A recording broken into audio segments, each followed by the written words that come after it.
మీరు కాన్‌స్టిపేషన్‌తో బాధపడుతున్నారా? మలబద్ధకం అనేది చాలా తీవ్రమైన విషయం. మనం ఇది నెగ్లెక్ట్ చేస్తే. 3 పూట్ల తింటున్నాం. అట్‌లీస్ట్ 1-2 టైమ్స్ అన్నా మనం విసర్జించాల్సిన అవసరం కూడా అంతే ఉంది. కాన్‌స్టిపేషన్‌గా ఉండిపోవడం వల్ల మనకి ఎన్ని ప్రమాదాలు వస్తాయో మీకు తెలుసా? బాడీలో చెడు బ్యాక్టీరియా అనేది ఎక్కువ పెరిగిపోతుంది. మంచి బ్యాక్టీరియా తగ్గుతుంది. అంటే గట్ ఇంబాలెన్స్ అనేది, గట్ సింబయోసిస్ అనేది క్రియేట్ అవుతుంది.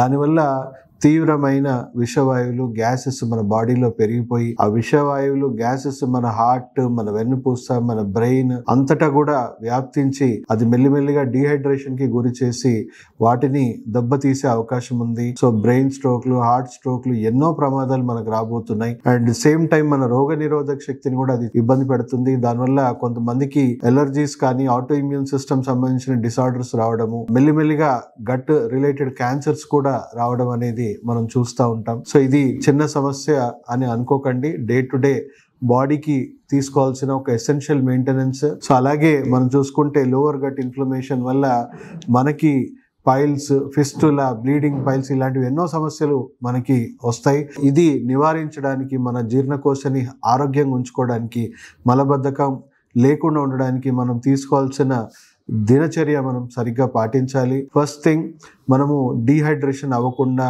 డైలీ కనీసం 3 to 5 లీటర్స్ మన బాడీ రిక్వైర్మెంట్ తగ్గట్టుగా వాటర్ తాగడం అనేది చాలా ఎసెన్షియల్. అప్పుడప్పుడు మార్నింగ్ లేసి గోరువెచ్చని నీళ్లు లేదా నిమ్మకాయ కానీ, తేనె కానీ కలుపుకొని మనము తాగడం వల్ల కూడా కాన్స్టిపేషన్ అనేది ఈజ్ అవుతుంది. ఫైబర్ కంటెంట్ కూడా చాలా చాలా ఎసెన్షియల్. సో ఖచ్చితంగా డైలీ మనం తినే ఫుడ్ తో పాటు లంచ్ కి ముందు, డిన్నర్ కి ముందు సలాడ్స్ తినడం అండ్ అప్పుడప్పుడు బ్రేక్ఫాస్ట్ మానేసి ఓన్లీ ఫ్రూట్స్ తినడం, ఫైబర్ ఇంటేక్ పెంచడం వల్ల కాన్స్టిపేషన్ ఇష్యూస్ చాలా మటుకు తగ్గిపోతుంది. అండ్ డైలీ కొంత ఫైబర్ అనేది మనం యాడ్ చేసుకోవడం చాలా ఇంపార్టెంట్. సో మనకు ప్లాంట్ బేస్డ్ ఫైబర్ ఇసాబ్గుల్ అని చెప్పేసి మెడికల్ షాప్ లో దొరుకుతుంది. ఖచ్చితంగా డైలీ ఒక స్పూన్, ఒక గ్లాస్ గోరువెచ్చని నీళ్ళలో పడుకునే ముందు తాగడం వల్ల మనకి చాలా మటుకు కాన్స్టిపేషన్, గట్ లైనింగ్ అనేది చాలా హెల్తీగా మెయింటైన్ అవుతుంది. మనకి జామకాయ అనేది చాలా చాలా ఇంపార్టెంట్. ఎందుకంటే హైయెస్ట్ ఫైబర్, కాన్స్టిపేషన్ కి ఇది రామబాణం లాగా వర్క్ చేస్తుంది. అప్పుడప్పుడు క్యాస్టర్ ఆయిల్ అంటే ఆమ్దం నూనె కానీ లేదా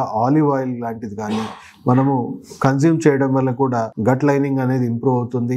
సో తప్పకుండా ఈ కాన్స్టిపేషన్ ఇష్యూస్ ని డే టు డే మనము ఎప్పటికప్పుడు మనం చూసుకోవాలి. మోషన్స్ వచ్చిన ఆపుకోవడము ఇలాంటివి అస్సలు చేయకండి. దానివల్ల ప్రాబ్లమ్స్ అనేవి క్రియేట్ అవుతూ ఉంటాయి. న్యాచురల్ గా వచ్చినప్పుడు డెఫినెట్ గా మనం ఎంత త్వరగా మోషన్స్ ఎవాక్యుయేట్ చేసుకుంటే అంత మంచిది మన ఆరోగ్యానికి.